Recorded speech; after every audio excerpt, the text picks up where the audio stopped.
Bonjour et bienvenue sur la Bible au quotidien, la page Facebook francophone de ceux qui aiment la Bible et qui veulent la mettre en pratique. Je vais lire un passage ce matin en Marc chapitre 4. Et en fait, entre Marc chapitre 4 verset 35 et Marc chapitre 5 verset 43, on voit Jésus qui accomplit toute une série de miracles. Et notamment en Marc chapitre 4 donc, où il est sur une barque, sur un lac avec ses disciples, et il y a une énorme tempête qui se lève. Et que fait Jésus à un moment donné? Il se réveille, plutôt les disciples le réveillent, je ne sais pas comment il faisait pour dormir pendant la tempête sur le bateau, mais en tout cas lui il se réveille, il menace le vent et dit à la mer: « Silence, tais-toi ». Le vent cessa et un grand calme se fit.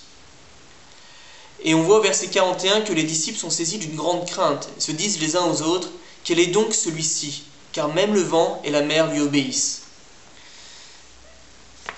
L'homme dont les chrétiens se disent les disciples est une personne qui a calmé des tempêtes, qui a guéri des personnes malades de toutes sortes de maux.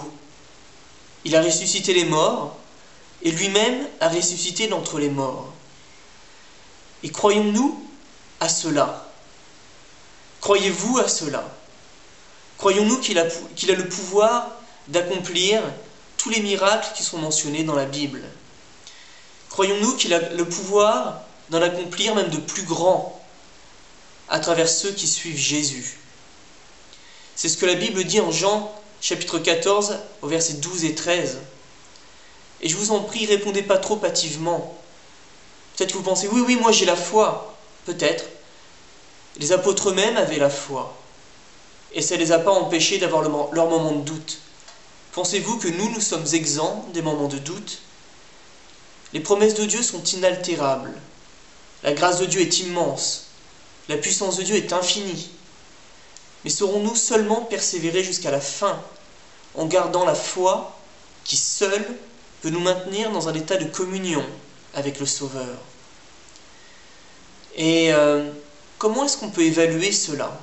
Est-ce qu'on possède cette foi libératrice, cette foi qui sauve? Finalement, c'est assez simple à la lumière des Écritures. On peut lire quelques passages, et j'en ai retenu deux. Un en Matthieu chapitre 24 et verset 12-13 qui nous dit qu'en raison des progrès de l'iniquité, l'amour du plus grand nombre se refroidira. Mais celui qui persévérera jusqu'à la fin sera sauvé. Il faut persévérer. En Galates 5 et verset 6 notamment, Jésus nous dit que ce qui a de la valeur en lui, ce n'est ni la circoncision ni l'incirconcision, mais la foi qui est agissante par l'amour. La foi qui est agissante par l'amour, voilà ce qui a de la valeur en Jésus-Christ. Et donc, où en est notre foi à la lumière des Écritures? Personnellement, je suis très loin d'être parfait. J'ai mes fautes, mes tentations, j'ai mes moments d'incertitude, de doute. Et s'il n'y avait pas d'incrédulité dans mon cœur, est-ce qu'il y aurait tous ces moments de doute? Comme Jésus l'a dit aux apôtres, au moment où ils étaient dans la barque, au milieu de la tempête: « Pourquoi avez-vous tellement peur? Comment n'avez-vous pas de foi ?» Et j'insiste pas sur ces points-là pour le plaisir de culpabiliser ou de vous faire culpabiliser. Simplement, si en tant que chrétien, on n'a pas un devoir de résultat, on a le devoir de se remettre très régulièrement en question à la lumière des Écritures. On a le devoir de se confier totalement dans la grâce et dans la puissance de notre Dieu.